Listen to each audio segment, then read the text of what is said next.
नमस्कार, मैं सरोज कुमार गुप्ता, सच की आवाज़ क्राइम न्यूज़ के साथ अभी मैं मौजूद हूँ पटखोलिया हनुमान मंदिर में, जहाँ यहाँ के हमारे साथ अभी चर्चा करने के लिए हनुमान मंदिर के मुख्य पुजारी ओम प्रकाश तिवारी जी। आइए हम जानने का प्रयास करते हैं कि जो अभी इटावा की घटना जो है उस घटना पे लेकर के हमारे साथ चर्चा करने के लिए ओम प्रकाश तिवारी जी है। तिवारी जी नमस्कार। नमस्कार। सबसे पहले तो आपके पूरे श्रोता और पूरे जो है कि आपके फॉलोअर्स को धन्यवाद कि जो है कि आप वीडियो चले और लोग सही सलामत इसको देखें। सर, जो अभी जो घटना हुई है इटावा की, जहाँ एक जो यादव जो कथा वाचते थे उसको ब्राह्मण समाज द्वारा उनको मुन्ना भगवान भी स्वयं यदुवंशी में जिनका पालन पोषण था, मगर वह तो चंद्रवंशी क्षत्रिय थे, मगर उनका पालन पोषण यदुवंशी किया हुआ था।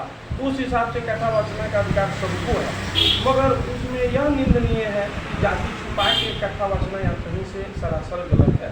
इस पे सबों का मिजाज खोल गया और वहाँ की ब्राह्मणों ने कहा कि यह घोर अपराध है कि जो है कि ब्राह्मण की गाँव में आकर ब्राह्मणों के जाति में संलग्न हो जाना यह कहीं से सराहनीय नहीं है। लेकिन गुरुजी, ये देखा जा रहा है कि आमतौर पे जैसे कि जो ये घटना हुई इसके बाद एक महिला की, जहाँ पे पहले होता था कि गौमूत्र से शुद्धिकरण किया जाता है, तो किसी स्त्री की मूत्र से शुद्धिकरण कहाँ तक उचित है?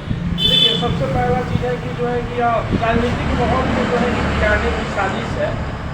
आप इस चीज़ को आप कैसे मान लेते हैं कि एक स्त्री का जो है कि मूत्र से जो है कि अगर मूत्र को रखने के लिए सबसे पहले हाथ में लेना होगा, यह तो संभव है ही नहीं। इसको राजनीतिक मोड़ दिया जा रहा है या कहीं से जो है कि इसमें मूत्र छिड़काव की बात नहीं है। हाँ, घटना घटित है जाति को छिपाने को लेके 420 के कारण, उस पर जो है कि दंड और नाक कटवाने वाला क्षमा वाला बात जो है कि सामने ही वो सत्य है, मगर मुँह छिड़काव वाला बात कहीं से सत्य नहीं। क्योंकि सोशल मीडिया, मैं तो इसकी खबर की पुष्टि नहीं करता हूँ, बट यार सोशल मीडिया पे ये देखा जा रहा है कि कुछ महिलाओं की तस्वीर लगा करके और इस पे बताया जा रहा है कि इस महिला की मूत्र का जो है कि छिड़काव करके शुद्धिकरण किया गया है। ये कहाँ तक सही है? सबसे पहला चीज़ है कि घोर निंदा है जो ऐसे बातों को जो है बखान बना के समाज में जो है कि पहुँचते हैं, सोशल मीडिया पर गंदा टिप्पणी करके इस चीज़ को जो है कि माहौल खराब करने की योजना में लगे हैं। तो यह उसमें कहीं ना कहीं समाजवाद पार्टी का जो है कि रंग रूपरेखा स्वरूप जो है कि तैयार किया गया है। जो है कि विधानसभा चुनाव अगले ही वर्ष जो है कि आने वाले हैं, इसको लेकर तरह तरह की मनगढ़ंत कहानी को बनाया गया है और बनवाया जा रहा है। इससे जो है कि आपसी सद्भावना जो है कि या तो ब्राह्मण वर्षद जो है कि एक दूसरे में बट जाए, और एक दूसरे में बटने का कारण क्या होगा कि राजनीतिक समीकरण जो है कि जब खराब होगा तो कहीं ना कहीं राजनीतिक वाले लोगों को रोटी सीखने का मौका मिल जाएगा। इस पर जो है कि सबसे पहला चीज़ है कि मूत्र छिड़काव कैसे कोई कर सकेगा। उस मूत्र छिड़काव के लिए तो सबसे पहला है कि उसको तो अपने हाथ में रखना होगा। तो यह कहीं ना कहीं से जो है कि गलत है और यह अफवाह है। सिर्फ जो है महिला बयान दे रही है कि उसके साथ जो है कि जाति छुपा के छिड़कानी किया गया।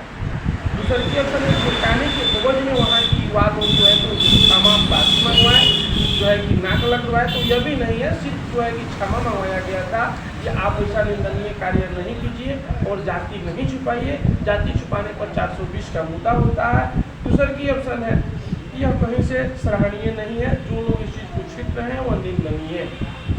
सर गुरुजी, ये भी देखा जा रहा है कि एक किसी गांव में एक वायरल हो रहा है खबर कि बोर्ड लगा के लिखाया गया है कि यहाँ पे इस ग्राम में ब्राह्मणों को आना निषेध है, यानी रोक लगाया गया है। इस पे क्या कुछ कहेंगे आप? सबसे पहला चीज़ है कि गांव तो किसी का अधिकारी क्षेत्र में नहीं है। दूसरी ऑप्शन है कि जिस समय भगवान जो है कि राजा राम के जो है कि वंशज में जो है कि राजा हुआ करते थे लोग, उस समय जी हाँ, जब हम लोग राम जी का जब ब्याह कराए, माँ सीता का जिस समय हम लोग ब्याह कराए, उस समय ही चारों दिशा का पृथ्वी जो है कि हम लोग दान में ले चुके हैं। जब दान में एक पृथ्वी को हम ले चुके हैं, इसके अथोराइज मालिक जो हम हैं, आप किस उद्देश्य से जो ब्राह्मणों के जो है कि गाँव में आने जाने पर रोक लगाते हैं और पूजा पाठ करने के लिए निषेध लगाते हैं, तो यह कहीं से सराहनीय नहीं है। सबसे पहला चीज़ है कि जो पृथ्वी का भार आज जो आपको मिला है उसकी आप सेवकदार हैं, पालन पोषण के लिए मिला है, क्योंकि पृथ्वी का अधिकारी जो है कि ब्राह्मण था। इस संसार की जितने भी पृथ्वी है उस पृथ्वी का भार भी ब्राह्मण के पास था। ब्राह्मण जो है कि अपने कर्तव्य और वेद मंत्र में था, जिसके कारण उस चीज़ को लौटा दिया गया कि प्रभु यह मेरे बस की बात नहीं है, पृथ्वी का पालन पोषण आप ही करे, आपको जहाँ इच्छा है उसको दोए। जिसके कारण जो है कि पृथ्वी के हम लोग छोड़ दिए। हम लोग का कर्म है वेद पढ़ाना, वेद पढ़ना, दान करना, दान कराना, पूजा करना, पूजा करवाना, और हम लोग का उद्देश्य है अनुष्ठान करना और अनुष्ठान करवाना। तो जो लोग यह बोर्ड बैनर लगा रहे हैं, इससे आपसी संभावना जो है कि देश पहुँचेगा और देश और विद्रोह उत्पन्न होगा। तो अब एक चीज़ जान लीजिए, सबसे बड़ा चीज़ है, लोग कहता है कि जनसंख्या, जनसंख्या से कुछ नहीं मिलता है। परशुराम एक अकेले होते हुए भी जो सहस्त्र अर्जुन जो अत्याचारी राजा थे, तो एक होते हुए भी, अकेला होते हुए भी 17 हाथी के बल वाले सहस्त्र अर्जुन का जब वध किए, तो यादव समझ क्या है, आज वही क्षत्रिय के द्वारा उनको सम्मान भी दिया जाता है, क्योंकि वो सहस्त्र अर्जुन थे, वो एक अत्याचारी राजा थे, वो अपने समाज को भी नहीं छोड़े, तो दूसरे को क्या छोड़ेंगे। तो अगर देखा जाता है कि कोई गलती एक व्यक्ति करता है और पूरे समाज को जैसे बदनाम करने की साजिश भी चला जाता है, ये कहाँ तक सही है? सबसे पहला चीज़ है कि वो तो निंदनीय है कि गलती एक करे और झेलना 100 को करे, तो इसमें कहीं भी इससे भी सही बात नहीं है। जो गलती है उसको ही इस चीज़ में जो है कि दंड की भागी होना पड़े, और जो बकिए लोग जो यदुवंशी कुल के हैं, जो ब्राह्मण कुल के हैं, वो सब लोग आपसी सद्भावना को बचाए रखे, कृष्ण और सुदामा की जैसे मित्रता था वैसे बरकरार रखे। आज भी ऐसे यादव कुल में जो है कि सनातन धर्म के लिए अपना सर कटवा सकते हैं, मगर सर झुका नहीं सकते। अगर आपसी सद्भावना को खराब करना है तो राजनीतिक पार्टियाँ है तो उसको जो है कि छोटी मोटी पार्टियाँ है, जो क्षेत्रीय पार्टियाँ है जो अभी उभर रही है, तो उसको दूसरा कुछ नहीं आता है बोलने, तो कभी राजनीतिक मानव करवा देना, कभी आपसी सद्भावना को बिगाड़ करवा देना। जैसे कि एक भीम आर्मी के चंद्रशेखर आजाद प्रमुख हैं, वो भी कभी कभी कहते हैं बीच में कि जो है कि ब्राह्मणों को जो है कि हम ऐसे जगह उखाड़ के फेंकेंगे। अरे आप क्या फेंकेंगे? जब आपके पैदा होने पर ब्राह्मण को बुलाया गया, आपके नामकरण में ब्राह्मण को बुलाया गया, आप भीम आर्मी में जो भीम का नाम लगाया है वो पांडवों में का एक नाम देना है, आप कहते हैं मेरे नाम के बिना तो आपका साथ चलने का भी नाम नहीं हो सकता है। आप आज़ाद लगाते हैं, वो भी आज़ाद है कि ब्राह्मण का टाइटल है। आप जो है रावण लगाते हैं, उसमें भी ब्राह्मण का टाइटल है। भीम लगाते हैं, उसमें भी टाइटल ब्राह्मण का है। आप कहते हैं कि उखाड़ फेंकेंगे, बिना ब्राह्मण का जो है कि पता नहीं बोलता, आपका सत्ता जो है सीमित जाएगा।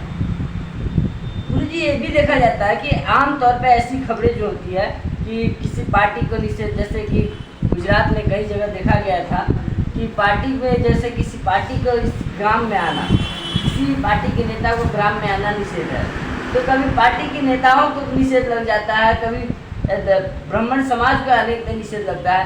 ऐसा खबर खास करके ये चुनाव के मुद्दे पर ही क्यों आती है? देखिए, कुछ असामाजिक तत्व का लोग है जो है कि बार बार इस टाइप का जो है कि पहलू को जो है कि संविच्छेद करके, और जब जब विधानसभा चुनाव आती है उससे पहले इस चीज़ को पारित किया जाता है और परोसा जाता है। एक दूसरे का सद्भावना, कभी आगरा पिछड़ा करके, तो कभी ओबीसी करके, कभी जो है कि दलित, कभी हरिजन, कभी जो है कि ब्राह्मण बुनियाद करके इस टाइप का वर्षन को जो है कि तोड़ा जाता है। और ऐसे में भी अभी देख रहे हैं, वो अभी वर्तमान में घटना घटित है आशुतोष कुमार सिंह को लेकर, जो है कि सरकार पर जो आरजेडी के नेत्री है, और यह दोनों में इसी चीज़ के लेके विवाद चल रहा है। परमेश्वर मुखिया को लेके, परमेश्वर मुखिया जो भी थे, वो जो भी थे न भी थे, उससे हम लोग को मतलब नहीं है। आज की पीढ़ी में हम लोग एक दूसरे की सद्भावना को कैसे लेके चलना है। हमारे पूर्वज क्या थे, डाकू थे, ये अच्छे थे, उसको लेके चलने की क्या हो सकता है। जो जैसे कर्म किए वैसे उनका गुणगान हुआ, जो जैसे अभी कर रहे हैं वैसे उसका गुणगान होगा। तो इस तरीके की जो घटनाएं हो रही है, इसमें कोई राजनीतिक, बिहार की राजनीति में कुछ बदलाव होगा, कुछ लगेगा? आपको क्या लगता है? देखिए, इस टाइप से अगर सब दिन अगर समाज में बना रहा विखंडन की स्थिति, खंड खंड अगर होगा तो कभी भारत अखंड नहीं होगा। और रहा बिहार की, तो बिहार एक सुंदर सा राज्य है, मगर कुछ ऐसे राजनीतिक तत्व के लोग हैं जो है कि सुंदर सा बिहार को खराब करने में एकजुट हैं और एकजुट लगे हैं। बहुत बहुत धन्यवाद। अभी हमारे साथ थे पटखोरिया